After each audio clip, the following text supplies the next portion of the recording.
నిన్న ముఖ్యమంత్రి మొన్న మాట్లాడుతూ కూడా బీజేపీ మీద అనేక విమర్శలు చేశాడు. బీజేపీని బ్రిటిష్ వాళ్ళతో పోల్చారు. ప్రధాని కూడా బ్రిటిష్ వాళ్ళకన్నా ఎక్కువ ఇక్కడ ఇబ్బందులు కూడా బ్రిటిష్ వాళ్ళకన్నా ప్రమాదకరమైంది బీజేపీ అని చెప్పి ఇక్కడ రాష్ట్ర ముఖ్యమంత్రి అక్కడ సిడబ్ల్యూసీ ప్లీనర్లో అన్నాడు. ఏమంటారు సార్ ఆయన వ్యాఖ్యలు? నిజంగా చెప్పాలంటే రేవంత్ రెడ్డి గారిని చూస్తే జాలేస్తుంది. వారికి కాంగ్రెస్ పార్టీ వాళ్ళని నమ్మట్లేదు, ఆయన నమ్మట్లేదు, ఆయన కాంగ్రెస్ పార్టీ నమ్మట్లేదు. ఏదైతే శీల పరీక్ష ఉంటుంది కదా, అంటే శీల పరీక్ష నేను కాంగ్రెస్తో ఉన్నాను అని నిరూపించడానికి బీజేపీ మీద కానీ మోడీ గారి మీద కానీ వారు చేసినటువంటి వ్యాఖ్యలు దానికి నిదర్శనం. ఇక రేవంత్ రెడ్డి గారి వ్యాఖ్యలు మనం సీరియస్గా తీసుకోవద్దు. ఎందుకంటే గతంలో చెప్పారు, జనము అబద్ధాలు కోరుకుంటున్నారు.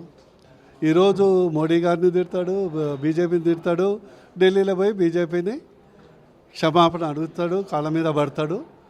ఎందుకంటే మాకు ఏదైనా మాట్లాడటానికి నరం లేని నాలుక అంటారు కదా, అట్లాంటిది రేవంత్ రెడ్డిది. అందుకోసం దాన్ని కాంగ్రెస్ పార్టీ సీరియస్గా తీసుకోదు, బీజేపీ అంతకంటే సీరియస్గా తీసుకోదు. వాళ్ళు మీరు సీరియస్గా తీసుకుంటలేరు కానీ వాళ్ళు మరి మీతో అంటగాకుతాడని సీరియస్గా తీసుకోవడం వల్లనే మరి శీల పరీక్షకి వెళ్తున్నాడు అని అనుకోవచ్చా? అదే కదా, శీల పరీక్ష కొరకే ఇవన్నీ తపనలు. రెండుకి చెడ్డలేవడైపోయిండు. పేరుకే ముఖ్యమంత్రి. మనం చూసినాం కదా హైదరాబాద్ సెంట్రల్ యూనివర్సిటీ సమీక్షలో ముఖ్యమంత్రి హోదాలో మీనాక్షి నటరాజన్ గారు వచ్చి కూర్చొని సమీక్ష చేసి దాన్ని రద్దు చేసి పోయిందంటే దాన్ని బట్టి అర్థమవుతుంది. వాళ్ళు చెప్పేది ఏంది, ఎక్కడ కూడా ఆమె సమీక్ష చేయడానికి రాలేదు, జస్ట్ కలవడానికి వచ్చేది. అధికారులు అందరూ కలిసి టీ తాగుతుంది కాదు. మీనాక్షి నటరాజన్ ఎక్కడ కూడా సమీక్ష చేయలేదు అని చెప్పుకునేటువంటి ప్రయత్నం కూడా చేశారు, చెప్పారు కూడా. కాంగ్రెస్ పార్టీ మీటింగ్లో సోనియా గాంధీ కూర్చుంటే ఎట్లా ఉంటుందో మీనాక్షి ఇక్కడ కూర్చుంటే అంతే విలువ ఉంటుంది. మీరు అర్థం చేసుకోండి, మీకు తెలిసిందే కదా, చెప్పాల్సిన అవసరం లేదు, సమీక్ష అవసరం లేదు. ఆమె కూర్చోటమే ఒక అధికారికంగా సమీక్ష అధికారులతో పాటు కూర్చోటమే ఒక ఇండికేషన్. ఈరోజు పరిపాలన అనేది రాహుల్ గాంధీ ఢిల్లీ నుంచి చేస్తుండు, కేవలం ఇక్కడ రేవంత్ రెడ్డి గారు కీలుబొమ్మనే అనే నిదర్శనం ఇవ్వటానికి, ప్రజలకు ఒక సంకేతం ఇవ్వటానికి. ఏదైతే ఇదివరకు మీరు చూశారు కదా, మన్మోహన్ సింగ్ ఓ చట్టం తెస్తే రాహుల్ గాంధీ పబ్లిక్గా దాన్ని చింపేసిండు. దాన్నే ఈరోజు రేవంత్ రెడ్డి గారి యొక్క జీవోలను పబ్లిక్గా చింపేసేటట్లు చేసినటువంటి ఒక సందేశమే ఆమె సమీక్షలో కూర్చోవటం. అంటే కేవలం కీలుబొమ్మల మన్మోహన్ లాగా 10 ఏళ్ళు, అంటే దాదాపు ఇంకో 3.5 సంవత్సరాలు ఉంది, అంతవరకు ఉంటారా? ఏమైనా మార్చే ఆలోచన కూడా ఉందని అనుకుంటున్నారు?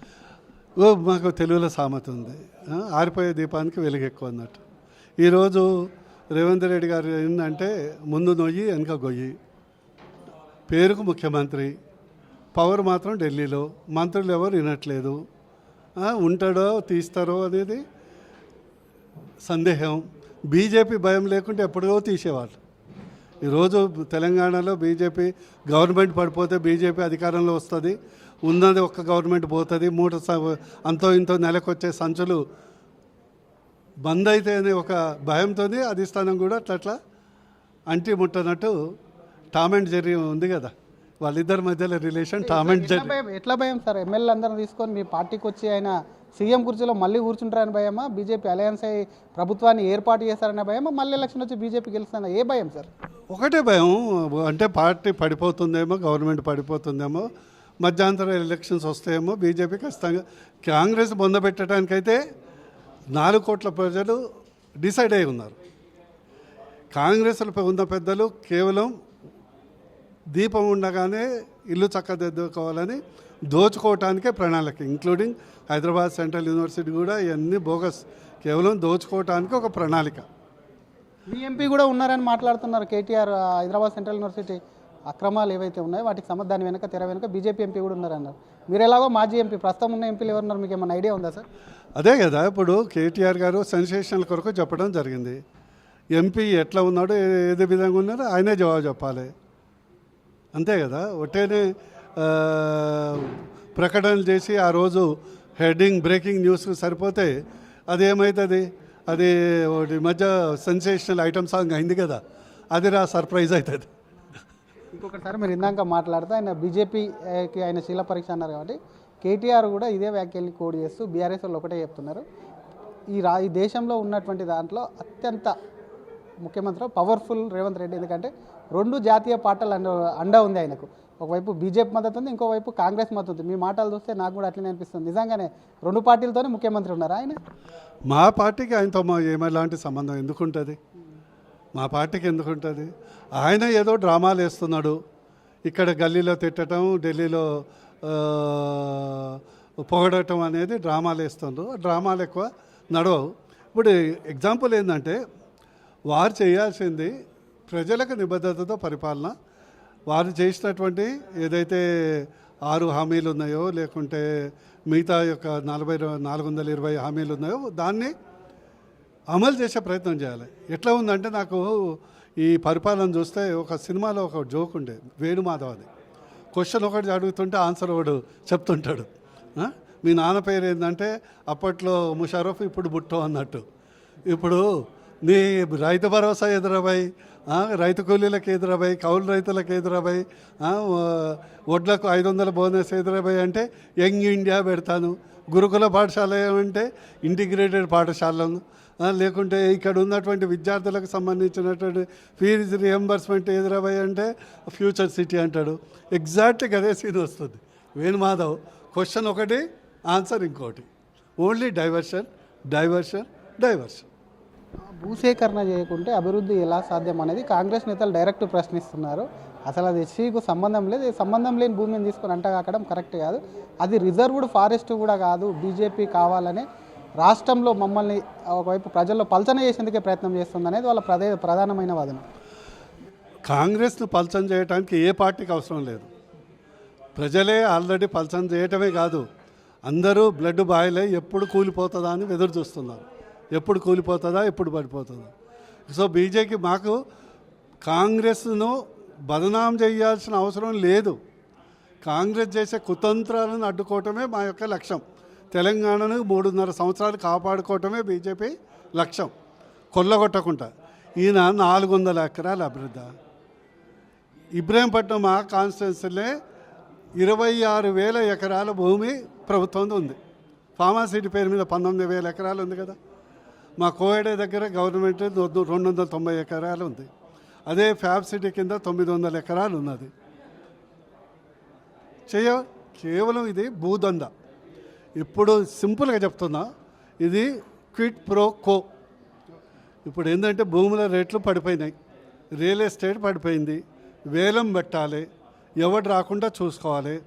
100 కోట్ల ఎకరం ఉన్నదాన్ని 20 కోట్లు బేస్ ప్రైస్ పెట్టుకోవాలి. బినామీ ఏదైతే కాంగ్రెస్ పార్టీ పెద్దలు నాయకులు అందరూ సిండికేట్ అయిపడి తెర వెనుకనే ఏదైనా కంపెనీ ఫ్లోట్ చేయాలి. ఆల్రెడీ ఉన్నటువంటి కంపెనీని దాంట్లో షేర్లు పెట్టుకోవాలి, వీళ్ళు కైవసం చేసుకోవాలి, దాన్ని రియల్ ఎస్టేట్ మార్కెట్ చేయాలి. సెకండు, గతంలో జరిగిన తప్పిదం ఏంటంటే, గతంలోనే అప్పుడు హైదరాబాద్ సెంట్రల్ యూనివర్సిటీ కొరకు ల్యాండ్ అనేది ఈ ఇంక్లూడింగ్ 400 ఎకర్స్ ఇవ్వటం జరిగింది. కానీ మ్యూటేషన్ జరగలే. చాలా సందర్భాలు ఏమవుతుందంటే, మ్యూటేషను హైదరాబాద్ సెంట్రల్ యూనివర్సిటీ పేరు మీద జరిగింది. గ్రామాల్లో కూడా చాలా సందర్భాలు అవుతుంది. చాలా వెంచర్లు చేసినా కూడా పానీలో మ్యూటేషన్ కాకుంటే ఓనర్ పేరే ఉంటుంది. ఇక్కడ జరిగింది కూడా అదే. హైదరాబాద్ సెంట్రల్ యూనివర్సిటీ గతంలో అది అడవి ఉండే, ఇప్పుడు ప్రైమ్ ల్యాండ్ అయింది. గత ఉమ్మడి ఆంధ్రప్రదేశ్లో ఒక ఆయనకు దాని మీద కన్నుపడ్డది, ఆయన శిష్యుడికి ఇప్పుడు కన్నుపడ్డది. Same to same. వాళ్ళ గురువు మీ అలయన్స్లో ఉన్నట్టున్నాడు సార్. ఈ అలయన్స్లో ఉంటే ఇప్పుడు ప్రక్షాళన అయిపోతారు కదా. బీజేపీకి వస్తే స్వచ్ఛత వచ్చే కానీ అన్ని మొత్తం వాషింగ్ మిషన్ వేసినా క్లీన్ అయిపోతారు. ఇప్పుడు వాల్మీకి లాంటివాడు గజదంగా ఉండి మహర్షి అయిపోయాడు, రామాయణం రాశాడు. ఎప్పుడైనా మనిషి పరివర్తన చెందుతారు కదా. బీజేపీ వస్తే ఏంటంటే వాళ్ళు తినటానికి అవకాశం ఉండదు, అమ్మటానికి అవకాశం ఉండదు. ఒకటే నేను మీ ద్వారా తెలంగాణ ప్రజలు విజ్ఞప్తి చేస్తున్నా, ఈ ఒక్కసారి బీజేపీకి అవకాశం ఇవ్వండి. ఇప్పుడు 10 సంవత్సరాలు బీఆర్ఎస్కి ఇచ్చారు, ఇప్పుడు ఈయన తతంగం చూస్తున్నారు. ఎందుకంటే ఒక government, minimum government, maximum governance. ఎక్కడ ప్రభుత్వం కనిపించదు, కానీ ప్రభుత్వ పరిపాలనే కనిపిస్తుంది. అహంకారం ఉన్నోడు ముఖ్యమంత్రి ఉండడు. సొంత ప్రయోజనాలు చూసేటోడు ముఖ్యమంత్రి అసలే ఉండడు. కాన్స్టిట్యున్సీలో ప్రజలకు అందుబాటులో ఉండని ఎమ్మెల్యే, లేకుంటే కాన్స్టిట్యున్సీలో ప్రజలను పీడించే ఎమ్మెల్యేని ఢిల్లీ కూడా ఊరుకోగాదు. ఇక్కడ పార్టీలాగా, కాంగ్రెస్ పార్టీలాగా, రాబందుల్లాగా మొత్తం ఎమ్మెల్యేలని నియోజకవర్గాలు దండుకోండి, దున్నుకోండి, ఈ రాష్ట్రాన్ని మేము దోచుకుంటాం, నియోజకవర్గాన్ని మీరు దోచుకోండి, శాఖలని మంత్రులను దోచుకోండి, అందరం సమైక్యంగా దోచుకుందాం, అందుకొరకే కలిసి ఉంటేనే దోచుకోవచ్చు అనే ఉద్దేశంతో ఈరోజు కాంగ్రెస్ బతికుందని స్పష్టంగా అర్థమవుతుంది. Thank you sir. ఇది ఒకవైపు రేవంత్ రెడ్డి మాటల్ని అంతగా పట్టించుకోవాల్సినటువంటి అవసరం లేదు. ఎస్సీయూ భూములకు సంబంధించి అందులో క్విడ్ ప్రో జరుగుతుంది. ఆ క్విడ్ ప్రో ద్వారా కూడా ఒకవైపు ఆయన బినామీలకే ఆ భూమిని కట్టబెట్టేందుకు ప్రయత్నం చేస్తున్నారు. కేటీఆర్ వ్యాఖ్యల్ని కూడా ఒకవైపు సీరియస్గా తీసుకోవాల్సినటువంటి అవసరం లేదు. ఆయన కూడా సెన్సేషనల్ కోసమే మాట్లాడుతున్నారు. కాబట్టి ఇదంతా ఒక డ్రామా అని చెప్పి ముఖ్యమంత్రిగా రేవంత్ రెడ్డికి ఇంకా ఎక్కువ కాలం ఉండడు అని మాజీ ఎంపీ బూర నర్సగౌడ్ సార్ అంటున్నారు. కెమెరామెన్ గజపతో శ్రీధర్, RTV, హైదరాబాద్. మరిన్ని వీడియోస్ కోసం ఛానల్ ని సబ్స్క్రైబ్ చేయండి. లేటెస్ట్ అప్డేట్స్ కోసం వాట్సాప్ ఛానల్ ని ఫాలో అవ్వండి. ఆ లింక్ డిస్క్రిప్షన్ లో ఉంది.